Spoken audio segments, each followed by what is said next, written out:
Protein is now at Starbucks, and it's never tasted so good.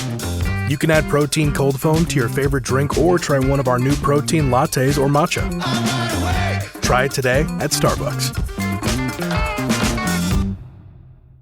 K-pop Demon Hunters Haja Boys breakfast meal and Huntrix meal have just dropped at McDonald's. They're calling this a battle for the fans. What do you say to that, Rumi? It's not a battle. So glad the Saja Boys could take breakfast and give our meal the rest of the day. It is an honor to share. No, it's our honor. It is our larger honor. No, really.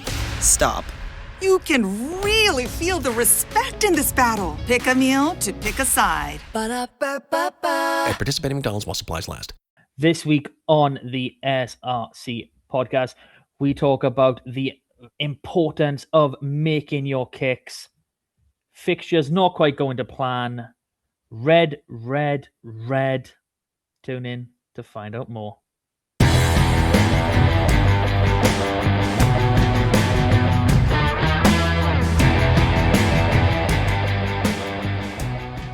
Hello and welcome to this week's edition of the SRC podcast.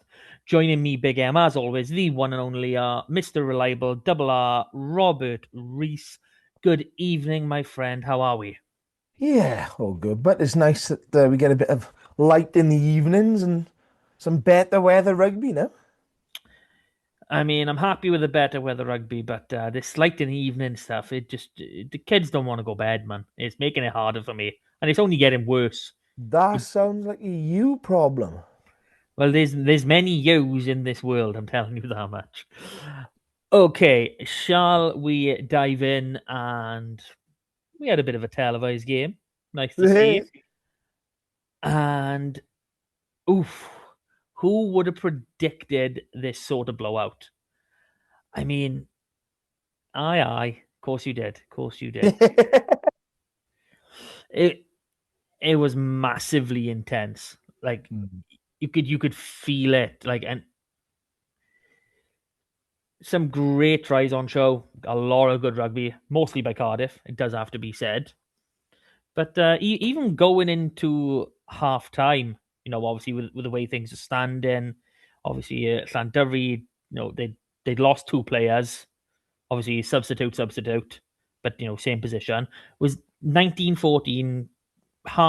Two of their bench spots used, players sort of out of position, and then with 14 men. So for the most part, the Drovers put up, a good fight, but as it generally will tell with a better team, the floodgates do eventually open, and Cardiff grabbed the bull by the horns and said, this is our game now, and fair play to them. They run in, Christ, what was it, 6-7 tries? Something like that. 6 or 7 dozen, I think it was. I got 7 by double for Darwin Lewis, Dewi Cross, Tom Bowen, Joe Goodchild, Ben Fry, and Aled Ward, with a handy 5 conversions from Harry Wild.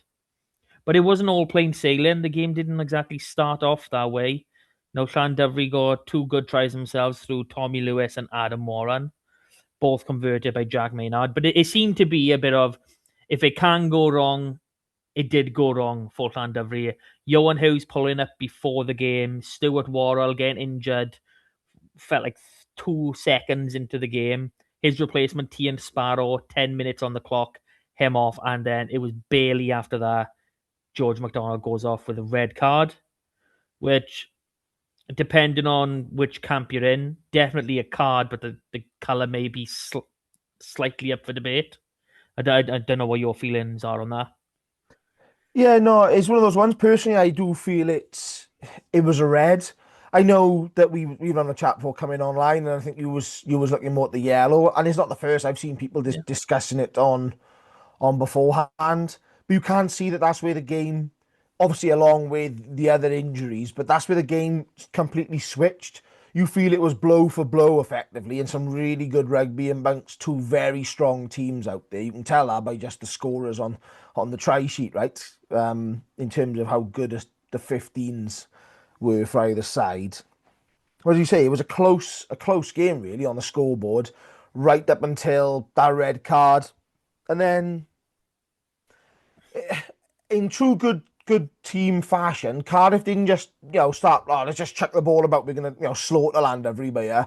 You build up to it, and then, like you said, the floodgates do open. You find you have them 2-3 tries in quick succession. The scoreline grows to that 6-point margin sort of area, and then all of a sudden you just can't hold it back. But Cardiff have got some decent form up at Church Bank, I'll be honest. The last 2 seasons, they've scored just shy of the 100 points up there, I think it works out as. And I know last season's was, I worked it out, I think it was 2005 was the last time Llandovery had a home defeat bigger than the Cardiff one last season. Obviously this year's was not on that scale, but yeah, not a happy hunting ground when Cardiff come round. Like I said, it certainly makes the playoffs interesting. Obviously Newport keeping up their chase on the sort of the top 2. Llandovery just being reeled back in. And Cardiff just putting down a bit of a marker. I think it was you said it last podcast. Newport and Cardiff are the 2 best teams at the moment in terms of form, etc. And right now, Cardiff are certainly showing it. And I'll be honest, you wouldn't want to be going to the Arms Park. No, you really wouldn't. And it's in their hands right now. Cardiff, they got an 8-point buffer over third place Newport. The game coming this Thursday night. We'll get onto that. It's not quite winner take all, but it is for Cardiff. Yeah. So it's going to be very, very intriguing to see how it goes. And on the opposite end, Drovers dropping into 4th. I mean, it makes our battle for 5th absolutely crucial now, because there's only 5 points back to Swansea. Yeah, because I mean, I do still back the Drovers to keep that that 4th place, considering they've got Aberava and Pontypool to finish their season off. But it does make whoever out of Swansea, RGC, possibly Quins, if bit of a long stretch at the minute. But that is the team's really competing for that 5th spot, and you'd be like, you finish in that 5th, you're relishing that chance to go to Church Bank. This is a real opportunity to get into those semi-finals. Yeah, and that's the other side of this, right? Is I think if we remove RGC and Quins, I think they're relying on too many teams. They're going to rely on Swansea and Llandovery. I know Llandovery have got arguably a favourable fixture against Aberafan, although after this week's result, possibly not as favourable as we think. And Pontypool, I still have an inkling that they could turn a big team over before this season ends. But as you say, then Swansea now, not a bad performance this week. Home to Bridgend is probably one of them games on paper you would say Swansea strong favourites, but we'll come on to that in a bit. But yeah, I think this is the greatest thing I've said this season about the SRC is how close everybody is. It's the top spot is nearly decided, but then 2nd and 3rd you're sort of looking. That 3rd and 4th spot, the 4th and 5th are sort of, you're thinking, all right, each team could be finishing in 2. You still got Swansea, right, could get that top thing, the top 4. RGC and Quins could still balance it out. And obviously Aberafan and Bridgend then are still fighting it out for that last home game in the wild card spot. So there is so much still up for grabs. And we're 2 games away from the end of the season. There's obviously the pennant this year as well being awarded to the team that finishes top. So there's that added, bit of trophy where, despite what anybody wants to say. So, yeah, I think going back to Llandovery, yeah, they're not on great form. And they got a bit of pressure on them now because I think, and I was speaking to a Llandovery supporter on Monday, and he agreed with me that this is the end of an era. He's confident they've got a lot of players retiring at the end of the season, which I think is fair to say. They've got, I think, around about 10 players, 32 or above. We know already the likes of Lee Reese have called it a day, but the end of the season. And it'd be interesting to see either who moves on, who retires, etc., or who just drops down divisions, plays somewhere local. So there's a lot of pressure on a team like Llandovery in some ways that you've got to try and do justice for this sort of the final curtain call. So yeah, they'll be disappointed in how it went But again, there's that frailty at the halfback, right? There's as effectively undone them in this Cardiff game. Ewan Hughes pulls out. They go in with George McDonald. The game is in a balance, but then he gets sent off. They haven't got a fly half. I know Jack Maynard has played there in the squad, but you're looking and going, well, they haven't got that depth. And we said the same around your nines and everybody. You're looking at it with like Steph Jack Jones, and he goes to Quins last week, and it's like, well, if Lee Reese doesn't play and Ewan Hughes isn't playing, they've only got George McDonald and Steph Jack Jones, and it's like, well, you know, you're struggling to start balancing those, if you get what I mean. I'm not saying that's the entire reason they've lost you, because you've still got Lee Reese in there and you've still got your cover, but you just feel that, as you say, everything that could have gone wrong did go wrong. Ultimately, you can't chance that you lose your two bloody, your two flankers on the same side. You can't chance it that you lose your star fly half and then get a red card, all pretty early on in the game.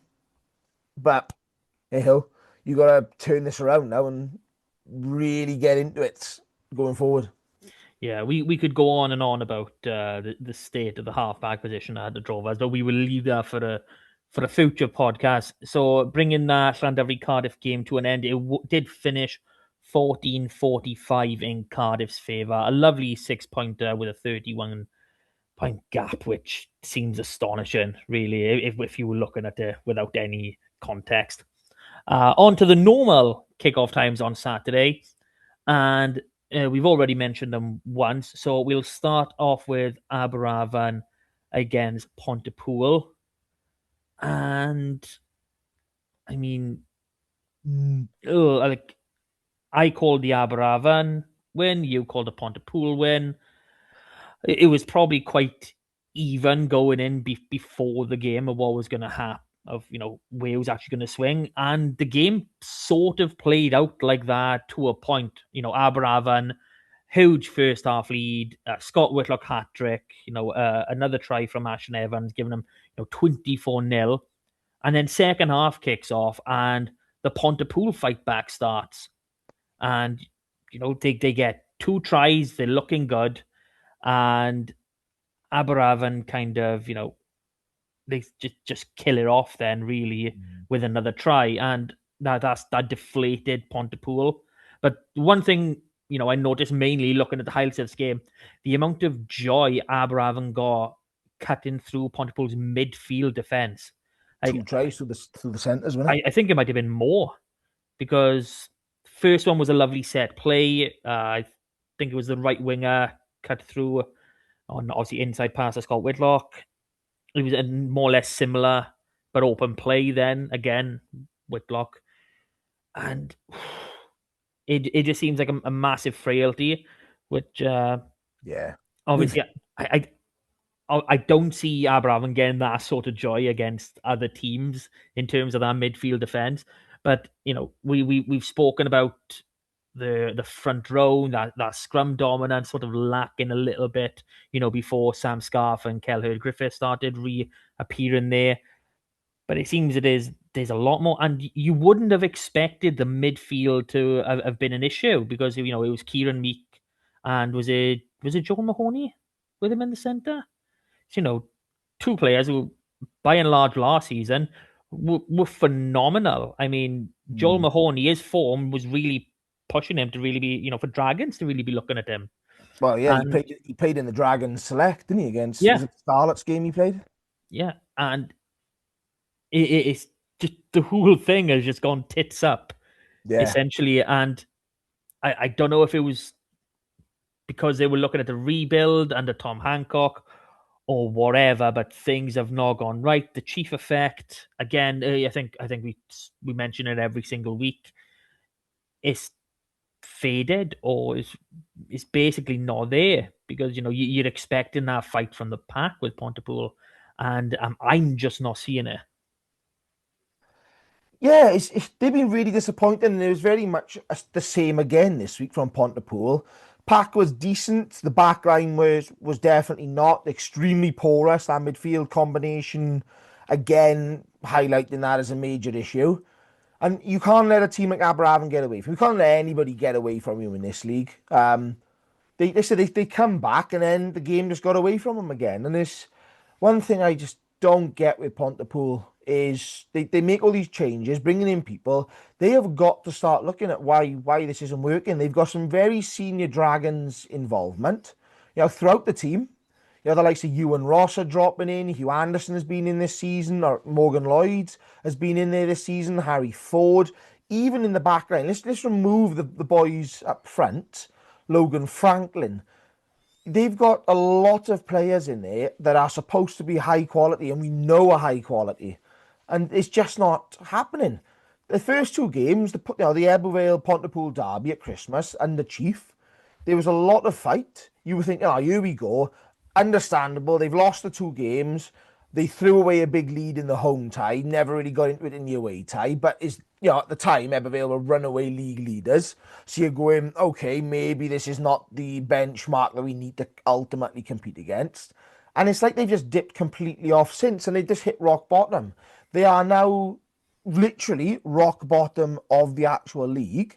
19 points, only 3 wins all season, and are 7 points off their nearest competitor. Well, straight away, that's going to go down to the last game. And you just don't see where points are coming from at this stage, never mind anything else. So for a team that has been steadily consistent at 5th spot, and that we've said, consistently better than the rest by at least a few wins, not quite as good as the top 4 by a couple as well, but in that sort of middle on their own, this has been an absolute catastrophic drop away. And I don't see where it gets better, because Sam Scarf and Dylan KG are not going to be around for much longer. They're going to be straight back into the Dragons setup when they're needed.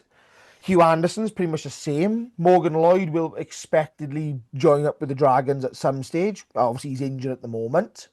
Ewan Rosser doesn't tend to drop down that much. So all of a sudden, you can see that these boys are getting game time, but they're not going to be around to aid in these key positions. And it's a shame, because the back three have been going quite well, but just nothing around it. But a word on Aberravon, this is a superb victory for them, because not only does it give them a home tie as it stands in the wild card, and we all know how difficult the player's tag is to go to, but ineffectively, you lose that game, and again, it's not quite the season you're done, but it sort of felt like that, because you only got to look at the points. Bridgend, 26. You're still fighting for it, especially as we know with the fixtures they got to play people like Llandovery. That's the season done for Pontypool, though.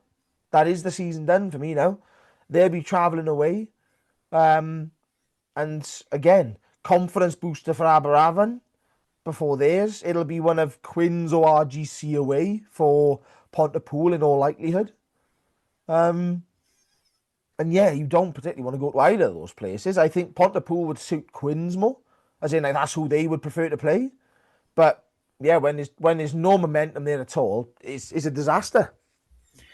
Yeah, it's hard to really put any sort of positive spin on Pontypool at the minute. I mean, even just talking about both teams in this game, Aberravon have sort of steadily improved over the last few weeks. Obviously, this result is looking good right now. We'll see, how much attention we can actually give it in probably the coming next week. Obviously, they play Carmarthen Quins down in Carmarthen, then the Drovers the week after. So it's going to be really interesting to see how they actually turn out on that. Is it a case of they are improving, or are Pontypool just that poor at the minute?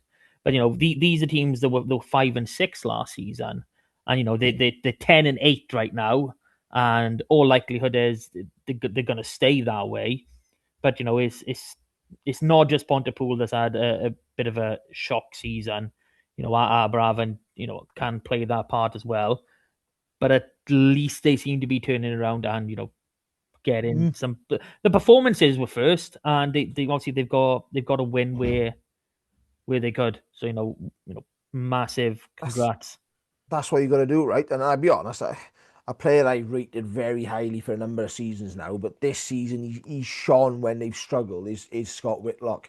I rate him as probably top of my head, top 3 scrum halves in the league. And that sounds like a bold claim, but I would put him in that position. I mean, you only got to look around the clubs and you go, well, yeah. I think Lee Reese at Llandovery. Cardiff. I don't know if there's anyone better than him, possibly. Vale, I wouldn't say there is. Newport, Dav Buckland's having a good season. But I don't know if he's as good as Scott Whitlock is as natural a player, especially if you put them in that position. So yeah, I think you run through the league and you very quickly run out the names. And you got to keep players like that because that's what you build around now. Aberafan are, I think they're probably 2 years into their project. Local talent, very young. Yes, they got to understand that they're not going to get very far with it in the immediate term because you're not. No disrespect to Aberafan Green Stars, Baglan, Tartar, teams like that. You won't recruit players from them and become a silverware contending team in a season. No. We've seen Vale build and they're effectively in season 4 now.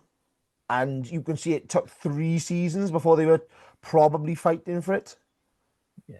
Well, that's what it is. Obviously, you can take players from those teams, and I don't mean as in, take their best players, but you take the ones you see that are young, they have potential. You're like, we want to nurture you. When you're not play for us, obviously, you can have the opportunity back at your home club, which is, as it should be. If you're building teams of 35 plus in the SRC, you've got to have that drop down, and it needs to phase through. Otherwise, there's going to be so many clubs just not playing games, but that is a wider problem.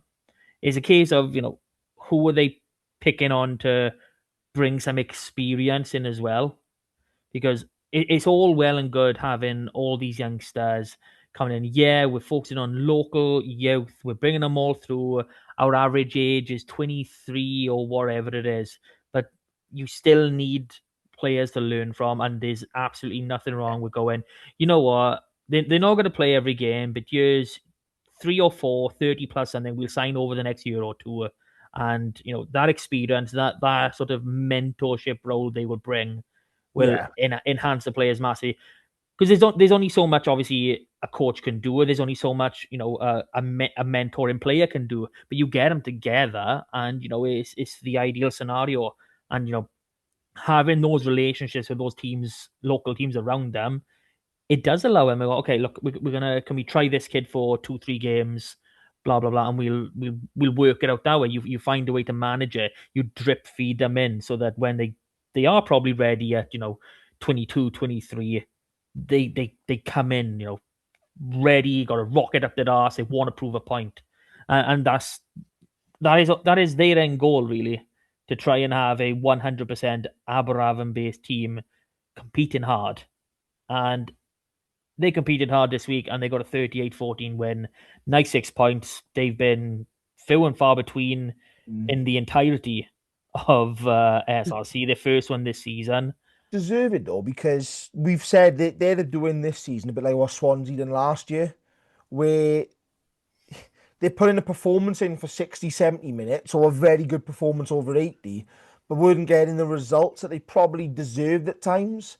And it's results like this you go, actually, is great to see. They faced adversity, like they said, they're changing around, and the cup, I don't think, went as they wanted to, and obviously the coaching changes, etc., as well, on top of a load of player changes. But yeah, I think it's good to see Aberafan putting a good result in. 100%. On to our next game, we have Newport at home to Bridgend, and result in the end went the way we all expected. It was a comfortable win for Newport. They ran in 5 tries, 21-5 at half time, and finished 35-20. But I'm going to come on to this point with another team as well. Bridgend getting the 4-try bonus point, but no conversions. That 4th try when Rowley does go over, sort of not quite in the corner, but up that side. If that was the 4th conversion being kicked, you're talking 35, 28, possibly. Yeah. And it's a 1-score game. and it's all on. And I think it's something we've discussed with Bridgend.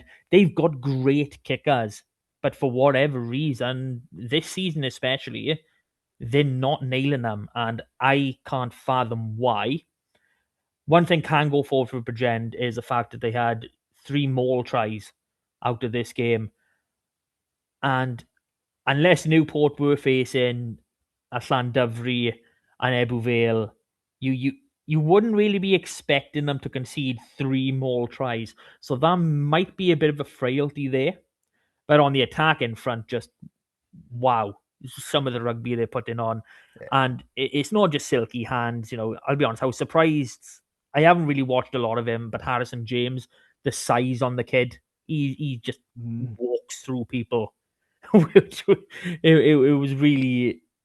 I'm surprised that Cardiff pros let him go a couple of seasons ago, to be honest. He never got the game time he deserved at Cardiff either. Cardiff RFC.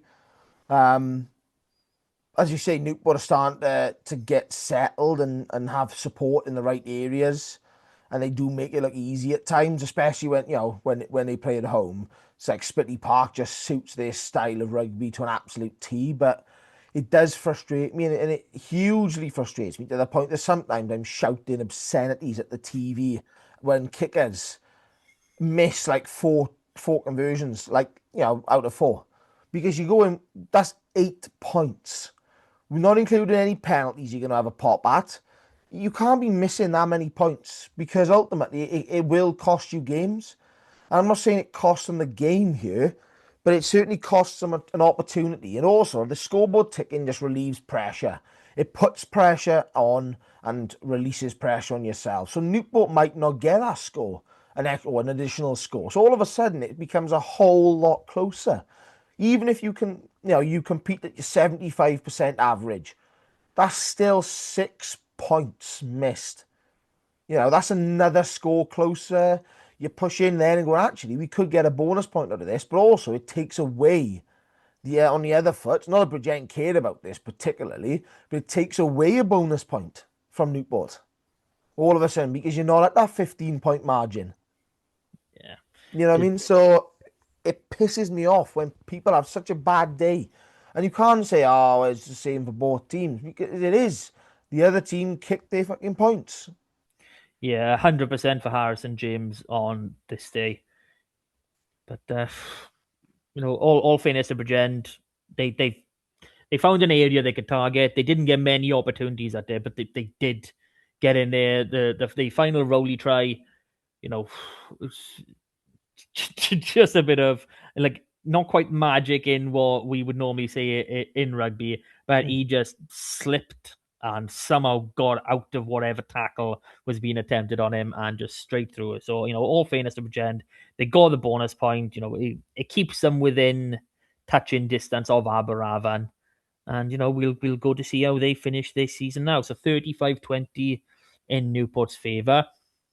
And we come on to that second team I was just referring to. So RGC at home to Carmarthen Quins. And it starts as it normally does up at RGC. They get the first try. But Quins, they start putting up their fight. And they get a nice push over. No, it's a maul try from Lee Taylor. Splinters off. He's coming in behind and over he goes. Elan Phillips, second game in a row. Bit of really good skill from him. Obviously, the televised game, we saw him dive inside, beat a couple of players, and go over. This game, we see him take the ball out wide, chip through, collect, and go over himself. So, absolutely brilliant. Didn't show the third try, which had me scratching my head a bit. I had to rewatch those highlights to make sure I didn't miss something. But, it was a really... It was a hard end to the first half for Quincy. Obviously, they were 13-7 up. And RGC on the attack. They take it right down to the corner. And it looks as though, Quins have got the turnover there. But I think they give a penalty for... who was it? I want to say Jack Howell's not rolling away quite as quick as he could have. Penalty could have easily gone the other way for holding on before that. But in that moment, as they turn around the goal line, Billy McBride, out of nowhere, just nabs that ball and touches it down to take it 12-13 at the half. And I think that was a bit of a swinging point. The momentum then pushed into RGC's favour. And second half came, and I'm still not quite sure what happened with Quins here, because his second week on a bounce, their second half just isn't as good. And RGC, they run in, another, I think, 2-3 tries. Gabe McDonald responds with Quinn's fourth, a 4-try bonus point. Hooray! Yay, Quins! We got it. You watch the highlights. You see Gabe McDonald. He crashes the ball up, makes good ground. Ball switches back the other way. I think 1 or 2 phases. He takes again, and he takes 2 men over with him to get that 4th try. So nice power from that kid. But again, this is a game where we see Quins miss all 4 conversions. Yeah. Which means when that try comes, there was a possibility to go 34-31. Had you scored all your conversions. And it's a massively different game at that point. The scoreline finishes 41-23 in RGC's favour. That's 18 points. But, you have, like we've already just discussed it, in the exact same way for Bridgend. You nailed, didn't even need that many, 2-3 of these conversions. It's a 1-score game, and RGC a squeaky bum time as well. So Yeah. It's absolutely massive, and I might have some news on that front for Quins coming into next week. But for now, I'll let you finish. Is Aled Thomas coming back again? Come Oh, on, Led, who you knows? legend. Who knows? He'll never He finish. could kick a fucking conversion with his fucking slippers on. You know what? He's going to come on in the 79th minute of one game every season until he dies. That is going to be Aled Thomas, and I'm here for it. 100% I love it.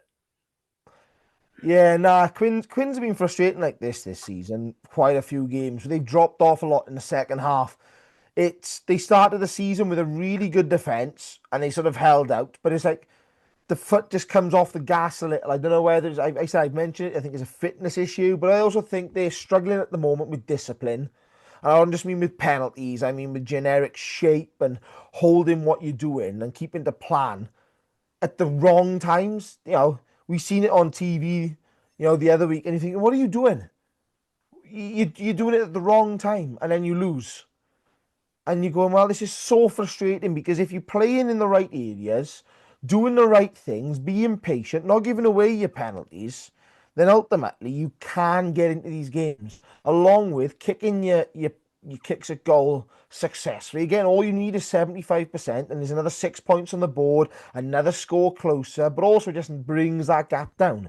RGC are very much a momentum side. When you miss one conversion, you sort of go, yeah, nah, it's okay. You miss the second, you're like, frustrating. You miss that third, and everyone in the crowd, your team, yourself are going, for fuck's sake, here we go. What have we got to do today? Because especially if the tries aren't just coming and flowing and going, here we go, try. You work your bollocks off it. It could be a very physical try, a lot of phases, set piece, etc. to get into it. You work hard, and then, like you said, your kicker's leaving another big score out there. And RGC don't have that, because Billy McBride is superb. And that's what I mean. You just got to have these generals just to oversee, and Quins don't have that. No. I mean, I can revert back to the start of the season, and the expectation was it was going to be, Ellis Price and Carwyn Leggett-Jones battling that 10 shirt out. And obviously we knew who was going to win that battle from, before they even kicked the ball. And obviously we've seen that with, 18-year-old Carwyn, was 17 at the time of, talking about all this, getting his games with the Scarlets starting up there. But the fact that they have had to revert to Aled Thomas and using Evan Davis, who... And Steph Jack Jones. And permitting, as in, getting permission, not just from Scarlets, from Llandudno as well, to play, what is essentially their player. And I didn't mind Steph Jack, if him and Pricey, I can see work. But yeah, it's just really, it's not ideal. And then when we look at the nine situation, Rodri Davis is the starting 9. He's been injured, I think, 99% of the season. I'm not even 100% sure he's played a game. Rodri Lewis is our drop-down guy from the Scarlets Academy. He's injured more often than not. We brought in Aaron Hemmings from... Again, I'm still not 100% sure where he's come from. Like, Swansea was his last known location last year. But, he was even missing. We're playing Bowen Clark, who is... I don't know if 9 or 10 is his favourite position, because he's played both throughout youth and even into now. So I'm seeing him more as a scrum half, hopefully. But again, I think he's an 18, 19-year-old. So we're like, you're putting kids and unfamiliar people in these very pivotal roles. And when you need them to dictate the game, you need these guys to go, okay, our RGC, they've gone 2 scores up on us now. Okay, they're playing fast. We need to slow this game down, get a bit of territory. Let's sort this out. Let's break them down, bring them down to our game. Let's get a forward battle. Let's tire them out a bit. It's just not there. And it'll be interesting to see how that changes, in the summer, if there is some recruitment going on. I'm hoping that it is. But as of right now, and as of all season, it's been a weakness that we've spoken about, and is one that's going to continue till the end of the season, at least. So 41-23 to RGC in this game. We now head over to a final game of the round, and we see I don't want to say resurgent, because they haven't exactly had a big drop-off, but a very, very good Swansea side host Ebbw Vale. And this one must have had you squeaking towards the end. Never in doubt, Martin. Never in doubt. No, it was one of those ones, like, last sort of play of... Well, not the last play of the game. The last phase, last minute of the game. Dav Thomas makes a big break down the line. Bearing in mind, at this point, this was at 33-29 at this stage, to Swansea. Makes the break... Just about gets brought down with a scramble defence, pile in, penalty at the breakdown. Ebbw Vale kick it long, kick it into the corner. Bearing in mind as well, this player's missing everywhere, because there was, 5 yellows and a red card in this match. You got Yaya Morris at hooker, sends him in, down for the maul, and Ebbw Vale drive it over for a win. But how the hell you get 5 yellows and a red out of this? Ewan Shenton red carded. Ebbw Vale was soft in defence, which is unusual for them. They are usually the pace setters, but you can see the amount of chop and change this past few weeks has resulted in high scoring games against Newport twice, effectively. Now Swansea. And yeah, this is a huge win for Ebbw Vale, just to get back on the cart. They've had 11 first-team players missing, which is going to, really slow down any team. Doesn't matter which of the teams in that top 4. If you took 11 players out, they're gonna struggle to start to get a bit of continuity. And Swansea seem to play the conditions a bit better as well. Ebbw Vale were much better at the set piece, despite the changes of combinations.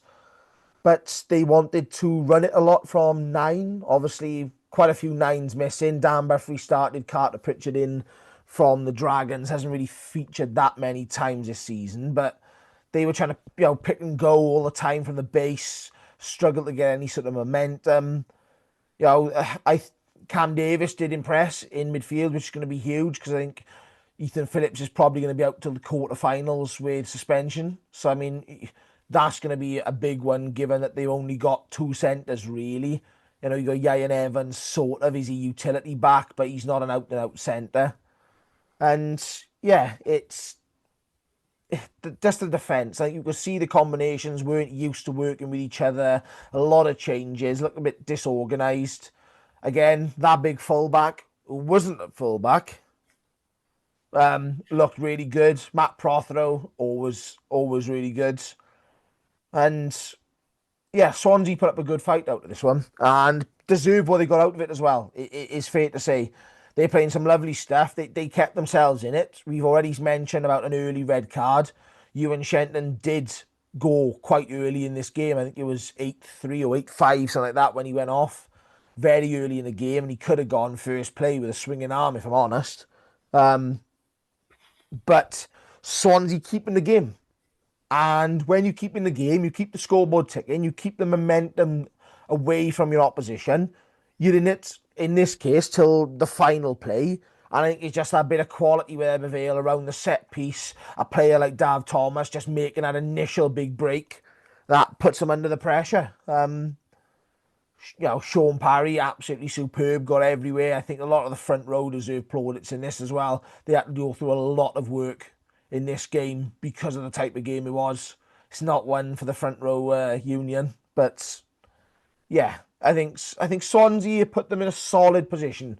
I'll be honest. I said it would be a close game, knowing that the injuries that Ebervale had and where Swansea were, and it keeps our top four not quite sealed yet as well, with Swansea getting some points out of this one.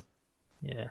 I'm looking at your squad for this one, and outside of your halfbacks, it is the regular names, but obviously it's the combinations that we're not so much used to. Well, Which that's just it. Like, you can sort of work through each position, and you can see you got Basanko out, Franchi out, Morgan Williams out, Dylan Bartlett went off in the game, Jack Pope is out, Ryan Jenkins is out, Owen Conker was out. That's just the pack. Then you go to 9, you got Rory Harries, John Evans, Griff Tuff, Evan and obviously Dorian not available at 10. Ewan Bowden on the wing. There's obviously Ethan Phillips missing in midfield. So there's a lot around who is missing.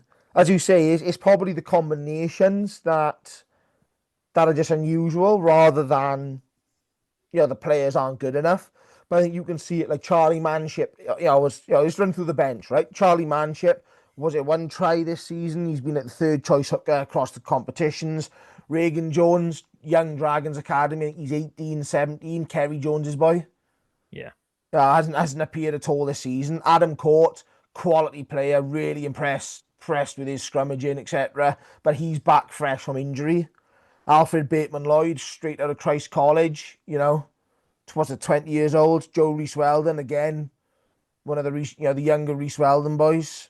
Carter Pritchard, again, was he with the under-19s and with Wales not so long ago. Morgan Richards, right, the familiar name at fullback. He's probably your first choice fullback normally, but again has pulled out of a game recently with an injury. Obviously Ryan Gardner then coming in on the covering wing effectively. Those two, they're going to flip around. Morgan's going to cover fullback. So you can see they're not your first team players, and I think that's probably where you look. Out of those 8 players on the bench, I would probably say 2 would get in a starting 15 regularly with Ebervale, without being disrespectful to anybody else. So yeah, it's interesting, but they're gonna have a few players back, and there might be someone back, Martin, for the quarterfinals that hasn't played this season but is very familiar to Ebervale supporters. I'm just gonna leave that hanging and let people work out who that is. I'll give them the clue. He's in the backs, and I'll let everyone else work out who that could be. Was his brother perhaps in this game? I can't fucking tell who these sort of clues, Martin. Oh, What are you gonna ask next? I think you've got one out for there. Has he got a mustache? No. Or if you're playing the Guess Who in Ebervale, does she have a mustache? Oh, harsh words about your own. Oof. No, this another game where those kicking points have would have given a lot of breathing room or made things a bit easier. Tom Price only slotted in 2 of his 4 conversions, much better than the aforementioned Quins and Bridgend. I am curious how Tom has gone. So obviously he's come from, was it Bedford Blues? This apparently, obviously in the championship, and everyone always moans about, the championship is so much better than SRC. But I'm not exactly seeing someone who's a starting 10 in the championship really show up then, essentially. No, he's he's a very smart player, and he likes to play. He's not a huge distributor. He's not like, he's not shredding defenses. Sorry, he can get a backline moving, but he's not. He's your reliable steady. He's efficient with his kicking out of hand, but he hasn't got a huge cannon on him, which is what Ebervale like to use around the territory, the set piece. So he's a very steady player. I would say he's very middle of the park is probably unfair. He's superb off the tee. I think the conditions, the wind was ridiculous.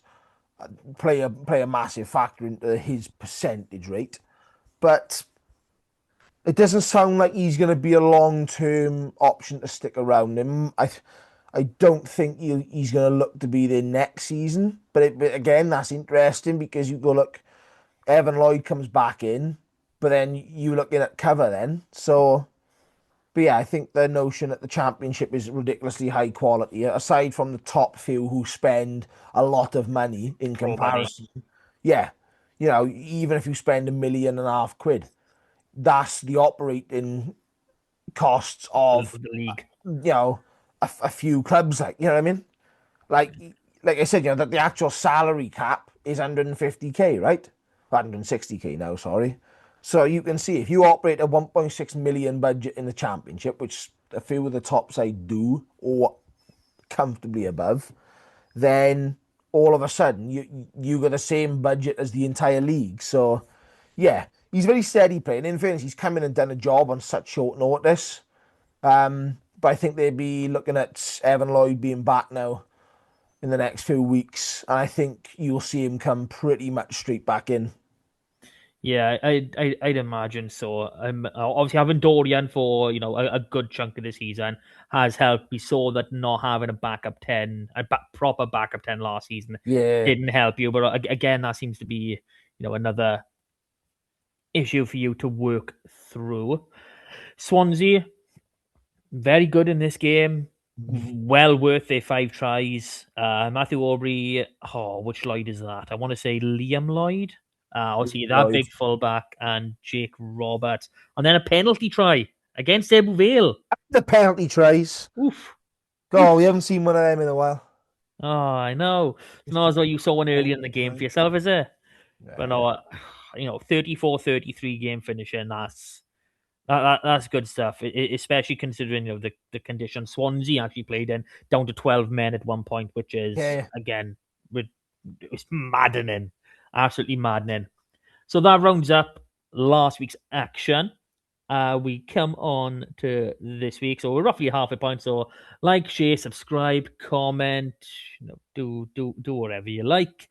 If you're enjoying listening to us, support us whatever way you feel you can or that you want to. So again, if you are listening, thank you for that. It does boost the ego a little bit. So there is a live TV game, and it is Thursday night lights. So we will leave that one for last. And we come to an Australian derby where Swansea travel to Bridgend. And I've got some words from the Jawbreaker, pod exclusive. Pod exclusive. Yeah, Joe Thomas has broken his jaw in 2 places from that Ebu Vale game. He's got 3 metal plates in his chin, in his face. Oh, that's it's going to be interesting if there's ever a comeback from that one. But we go. So nice and quick from Joe this week. Good tough game. Going down to 12 men at one point didn't help. Really proud of the fight and quality of the rugby produced. Togetherness of the group shone through, and unlucky to lose that last play of the game. Looking forward to the challenge. Okay, mostly about the Ebu Vale game. But like he said, they produced a really, really good showing when they were at 14, 13, 12 for periods of that game. And to play a team that is top of the table, okay, they've gone off form. And I know we, peaking at the right time sort of thing, you know what I mean? Martin. As a man who Ebervale knocked out to the knockout stages last year, I'd be piping down, son. Pure luck. Pipe down, Martin. Pay the ref, I heard. Shit on the shirt, by the way. Aye. Pure pride, this is, my friend. You wouldn't know what that is. You just buy banners. You don't wear things on your shirt. Yeah. Okay, I have actually seen you on TV wearing a jersey, so I can't actually say that. Hang on. It's on my leg. See, Martin? What am I looking at? I Why literally have you got a smudge? Did like that. Like, I literally bleed green, red, and white. did you just lie in your dog shit or something? I mean, Yeah. Jesus Christ, but you shouldn't be showing that on Come the on, camera. Martin. Keep it coming. Terrible. Keep Terrible. it coming. We're not even facing each other. Not even facing each other. Leave it there.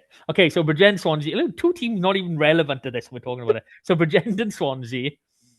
Okay, Bridgend showed a lot of good fight. You know, they got that pack working with the maul. You know, if they can get themselves into those positions, I do think they can trouble Swansea. Being at home will help. Swansea, and despite the loss, really good form. They've come up against some tough opposition, and they've come through. I mean, last season was 100% a complete total write-off, and they're now, what was it, six games in a row before the Sebeville game, and you take away that red card or even one of the yellows, and you never know, because it was one moment that won this game, like literally at the death.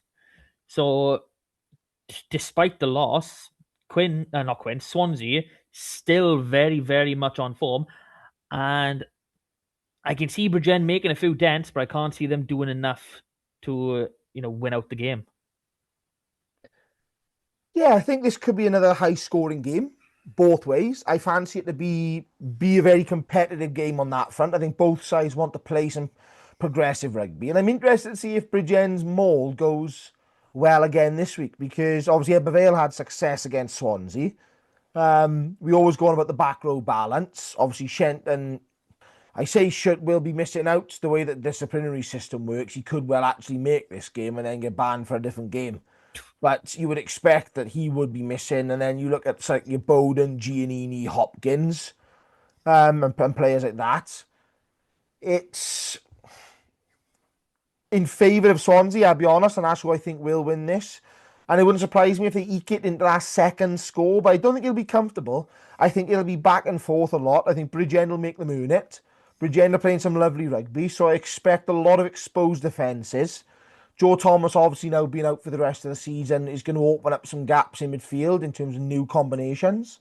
And I also think it'll be interesting to see if Swansea do stick with what they know in terms of, does Prothero stay in at fullback? I think he probably does. Does that big fullback, Lewis Edwards, stay in the wing? Probably. But can you imagine a backline where you've got Edwards, Prothero, and one of Houston or Cornelius on the other wing? Oh, Oh, I wouldn't put Houston on there. I don't think you can, like, three fullbacks. I don't know. yeah, I think I'd like I'm not sure where I'd like Lewis Edwards on either side, really, because he's a brilliant defender. Obviously, he's got his attacking side, but I think I might prefer him on the right wing. But obviously, this is more in-depth Swansea fan sort of talk, and we don't want to be proclaiming either of us to be one of them. Definitely not, sir. Definitely not. Touche. Whatever. Okay, so you've gone for Swansea. I've gone for Swansea. There's one person left, and what is he liking this week, my friend? So, Bookie, and I got to read this because I'm quoting you. Being an Australian derby that doesn't involve Aberravon, I couldn't give less of two fucks, and therefore I'm going for a 0-0 draw. 0-0 draw. That may well be a quote, it may not, but that is definitely a possible quote that John would give us. And, being an Australian derby, you wouldn't expect lots of points to be scored, so 0-0 may well be right. I have seen Aberravon in a 0-0 draw before as well. Ooh. I think we've covered this recently. Yeah, I think we did. This is crowbar and Aberravon back into every conversation again. John, are you there? Well, John? We don't have to, because we're bouncing straight into their trip to Carmarthen Park. Hey. I got a couple short words from Mr. Steph Thomas. Where are you? Da-da-da-da. Oh, I got to make sure I read the right one now. Unlucky to come away with just a single point last week. Little more accuracy, and we could have, we could have had the full set ourselves. And that point could be vital. Still all to play for. We have 2 huge home games to end the league program. Avon will be full of beans after a good win. I like that. But we will be more than ready for the challenge. And I can say that Ellis Price plays this week. Hey! A proper 10. Or is he a proper? I think, okay, there's more to be debated there. But yeah, so some good news on the injury front for Quins. And I think it's already pretty obvious which way I'm swinging in this. I tend to swing Carmarthen, regardless.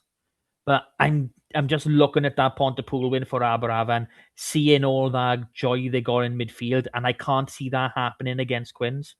I can see them against some joy, of course, but I can't see them getting, what was it?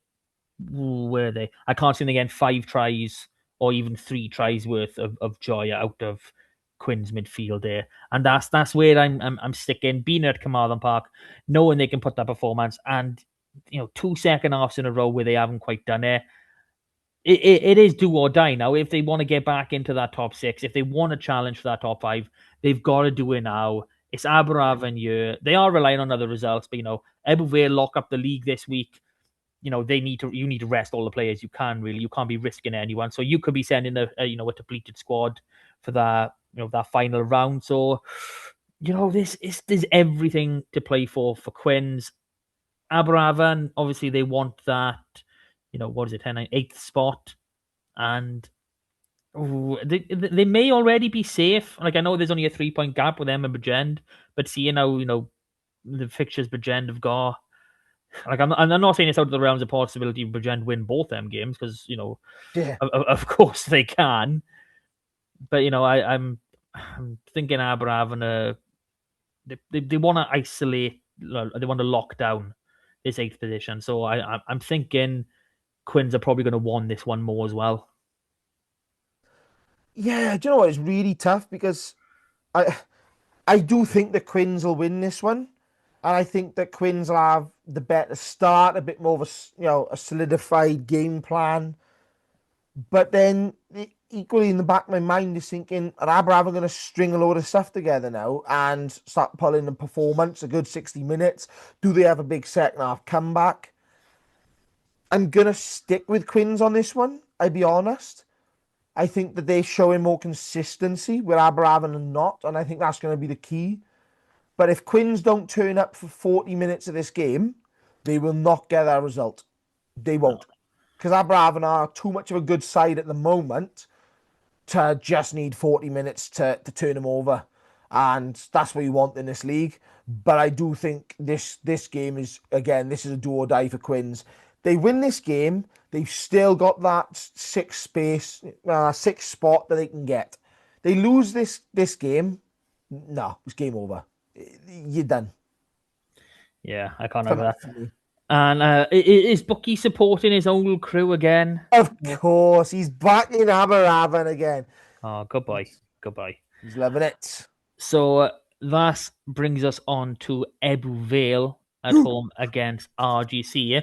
And now it does need to be said that you only need a win. You don't need any bonus points. Correct. Because your 80 points and 14 wins will be better than Cardiff's 13 wins and 80 points. And that's their maximum. And obviously, it's no guarantee they're going to get there.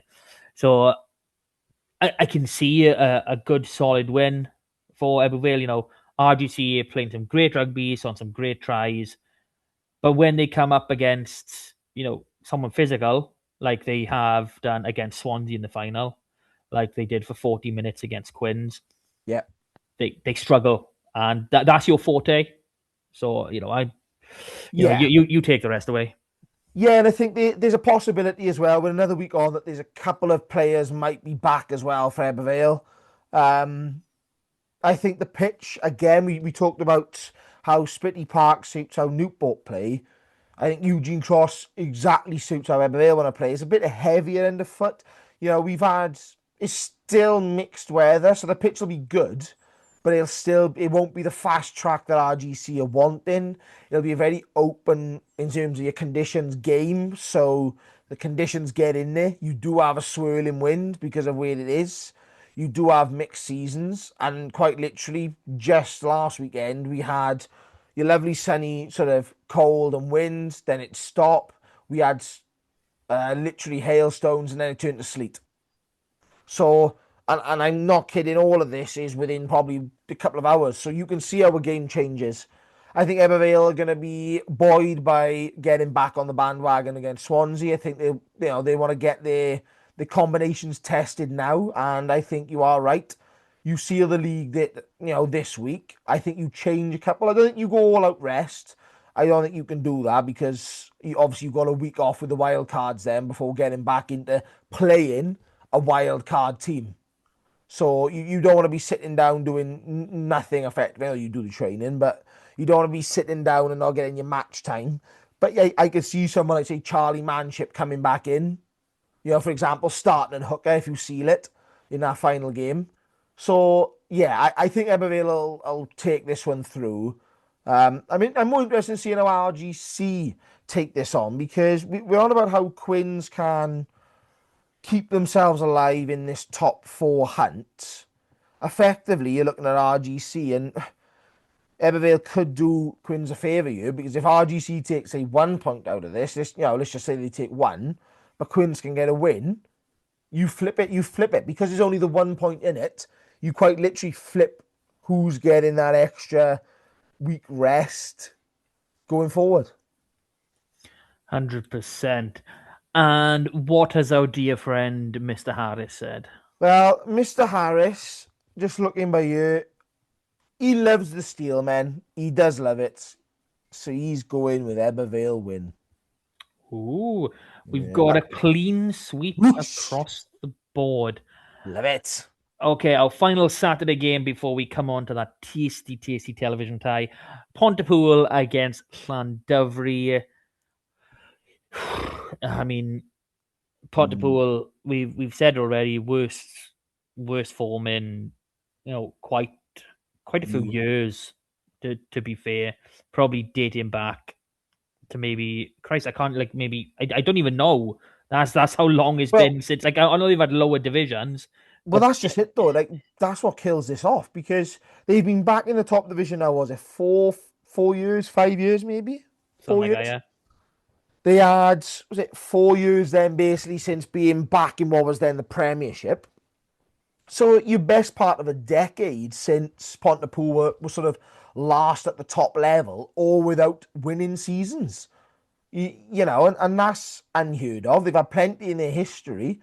Obviously, they went down at one stage, so, they would have had a bit of a struggle there. But, yeah, I'll be honest, this is Llandovery comfortable for me. I know Poole have given them actually a couple of good games over the past couple of seasons, including in playoff rugby. But there's nothing about this Pontypool side at the moment that screams to me that they're going to challenge Llandovery. The only strength they got is their pack.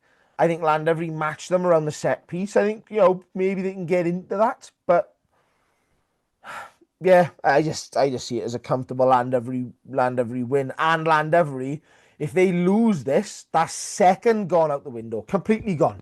You got no hope at all. So that ends their season effectively. And then they got to look at travelling away. And that's effectively what you want to do. I know that it's going to be tough for them to get second anyway, but I mean, second could be gone in 24 hours. Yeah, second could be gone by the time they play, but then it comes down to where do you want to play, and no one's ever going to go out and intentionally finish third or fourth to get a better semi-final tie, but they're also watching, as we've already said, over their shoulder with Swansea. If they slip up and Pontypool get a result, Swansea get the results, on the roads. In the Australian derby, and you go, well, hang on a minute. All of a sudden, it's very conceivable that Llandovery finish the week outside the top 4. And when you consider that they've been as high as second this season, and pushing Ebervale for first, then it is not inconceivable that Llandovery fall out that top four, which is remarkable, again, given their success over the past 4 to 5 years. Yeah, but even then, we have seen Llandovery come from fourth to win the whole thing. I know that we are talking, I want to say Yeah. 3 years ago now, but we know when they want, they can, and they do still have the squad to do it. You know, we're going to see the knockouts. We're going to see Leary's and Johan Hughes. Provided there isn't any issues there, we're going to see them backs together. And I do think this Pontypool and obviously Aberafan following are actually going to come at the right time. They've got a chance to not so much reset, but to reestablish any sort of dominance and actually build form over 2 games before hitting into what is going to be a very, very heavy quarterfinal contest. So, where has our beloved bookie gone for this one? Is it another clean sweep, or is he thinking something else? He's gone a clean sweep, Martin. Oof, we're being nice. Well, I miss these days. Everyone going for the same team. We haven't had clean sweeps across the board for ages. I know. I think we only had one last week. What was it the week before? One the week before. Obviously, none the week before because obviously it was just the one game, really. One the week before that. I mean, we are going a while. I mean, we've got some really, really tight games to go through. But now we come to our main event, our Thursday night lights.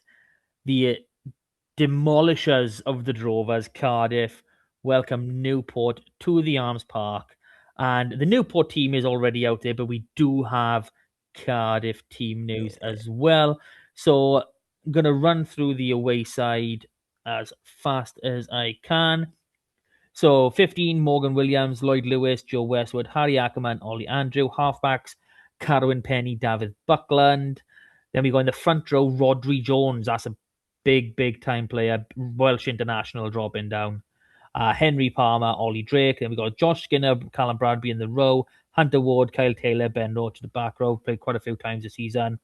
We got Wade Langley, Harry Fry, Garen Harris, Kerrick Smith, Johan Rhys Davis, Lucas Welch, Harrison James, and Che Foster Smith on the bench. Over to the Cardiff side, we got Matty Young at 15, Tom Bowen, Oshan Darwin Lewis, Steph Emmanuel, Dewi Cross in the outside backs, Harry Wild, Ethan Lloyd at halfback, Johan Emmanuel, Alan Rees, and Tom Harper in the front row, Craig Hagg, Ethan Phillips in the second row, Sonny McCabe, I'm not sure about this one. Ben Fry, Aled Ward to finish that back row. Replacements, we've got Tom Howe, Cam Tyler Grocott, Will Davis King, Tyrion Bowen, double Bowen to this one, Jason Harries, Joe Williams, Lloyd Lucas, and Reese Cummings. A 4-4 bench for the second week in a row. How should we be feeling about this one? I think as a sign that it's a big game is the fact you have players like Rodri Jones dropping down, and it's probably one for another pod where you have these big players, the internationals, ex-internationals dropping in for big games only is probably a wider discussion. You could probably have an entire pod on it if I'm honest. I think looking at the Cardiff squad, they're pretty much fully stacked again. I love the bench at the moment. I'm not really sure about the split. I don't really know. I don't know. I think if your backs cover themselves, if you have three, you got your 9, your 10. You can usually have a 9 and your 10 and a 15 covered in one ticked off. But is your pack? You're gonna need 4 in the front, 3 in the front row straight away. You need that. So then you're only giving yourself 1, and this is going to be a really physical game, extremely physical. Newport love it up front. It's a stronger pack as they're going to name. But I think for me, this could be won and lost in midfield. Like I said, you look at the two teams in terms of that midfield duo. You've got the Dragons duo of Westwood Ackerman in for Newport. Again, that's a huge pairing, and to have those playing together. And then, like I said, you've got Steph Emmanuel, Oshin, Darwin Lewis for Cardiff. That, he's your under 20s pairing effectively, and pushing into that pro level already. So that's the sort of the exciting battle for me. But I think it's going to be a really feisty and tasty encounter, given that these are the two form teams. They are the best teams in Wales. I think this comes at a really good time. They're both set a marker for the playoffs. It's unlikely that they're going to meet each other for a couple of rounds at least. Although, at the moment, I can see it finishing with the semi-finals being exactly the same as last year. I'll be honest. I can see it being Ebu Llandovery, Cardiff, Newport in some description. Doesn't matter where they've actually played. That, I think, is where it's going to be. So I think they'll be setting out their stall in terms of what they want to do. And I think this is big one to come. And sort of, especially this late in the season. And I'm hoping we'll have another quality game on SRC Click. For me, I'm really struggling to pick a winner in this. I am really, really struggling to pick a winner. This is tasty, man. I'll be honest, I'm leaning Newport to win this one. Ooh. Yeah, I am. Wow. I mean, yeah, I'll lock it in. But Lock wow, it in, sunshine. wow. I mean, I can see this being one of the semi-finals, like in this, at cap. I can see that. I do think you're 100% correct, but like, ooh, it it's hard. I do think the Cardiff backs have got the edge, and you know, being at cap, I going back to the pitch type soaked in teams. Again, this probably does suit both teams to a Yeah, certain extent. Obviously, Cardiff have obviously got a lot more familiarity. this is why I'm thinking around Newport's here. Like Morgan Williams is great on the counter. He's rapid. He hits up. Lloyd Lewis, we know X7s. I know he's getting on a little bit now, but still has a rapid pace. Westwood Ackerman in midfield. Again, used to a fast track. Gonna be playing a fast tempo, high tempo, physical. Ollie Anjo, again, ex-Dragon, sort of used to it. Caro and Penny and Dav Buckland may not enjoy it as much or may not be as attributed to a fast pitch, but all round, I think you got a back line for Newport that is suits and a back row and even that sort of the second row that want to carry. I think that's going to be crucial. Is going to be the quick ruck speed and allowing Newport's loose forwards to start getting in and around that park, and that's what I'm interested in. What's the workload like, especially if people like Rodri Jones coming in, because it's always interesting to see when you have someone of prestige coming in, what their workload is like and what they think they can get away with, because it doesn't always work out. Yeah, 100%. It is good. It's Titanic in every sense of the word, and we've had some big clashes. Like we had a big clash this last week. Things didn't quite go to plan, but we saw an excellent game, and we're going to see an excellent game either way by year. But everything in me is saying it's at cap. I do think, even though obviously we've seen through the under 20s and under 19s, this Cardiff side, especially the back line, really be torn apart a little bit. I do see the Cardiff side as more settled all round, especially when we're talking about halfbacks. I mean, I am interested to see what the actual, squad availability is, seeing that 4-4 split. And, De La Rua played last week, but not there this week. Obviously, who are we missing? Is it Nathan Hood we're missing? I mean, there's some big game players for Yeah, Cardiff still. the depth in it. That's what's worried me about Cardiff more than anything this year. It is that around that depth. They always get a quality 15, and they can cherry pick and gerrymander, professional players to drop down for the big games. You only got to look at players in the Newport team this week. You got to look at the Ebervale games. You got to look at the Llandovery games. You go, actually, yeah, you can see the difference in who's dropping down. But yeah, it's that bench that worries me with Cardiff. It never seems to come to fruition. I said the same last season around Christmas when under 20s go away, etc. And you're always, are they going to be run a bit ragged? Are they going to be struggling the last 20? But it never seems to really affect their table position and form across multiple fixtures. But yeah, I think against a side like Newport, is you start to expose that if there's any frailties. Yeah, I'll be honest. I'm interested to see Jason Harries in the back row. To be honest, that's the main reason I'm watching this game. Not the fact it's a big clash, not the fact that I watch these SRC games whenever they're on, but it's because it's Jason Harries potentially coming on the back row, and I would say he can probably do a job. But to finish off, where has Bucky laid his cards? He didn't mess me with this one. No, I'm only joking. Of course he's messaged. And he hasn't gone with a draw, Martin. Noah? Ooh, No. where's he swinging? He's going. He does swing both ways, see? He does swing both ways. That's the title of the pod. Swings both ways. Maybe next week. This one's red, isn't it? He's gone with Cardiff. So Cardiff win on the predictor table. And that rounds up this week's edition of the SRC podcast. So as always, Rob, thank you for joining me. Pleasure's Everyone all listen. yours, sir. It really is, to be honest. And thank you to everyone listening. Please like, share, subscribe, comment, do your thing. Love a bit of interaction when we get it. More breaking news, and it might not be actual physical breaks next time. But yeah, and we will leave it at that till next week and the final regular season round. Bye-bye for now. Super. Super.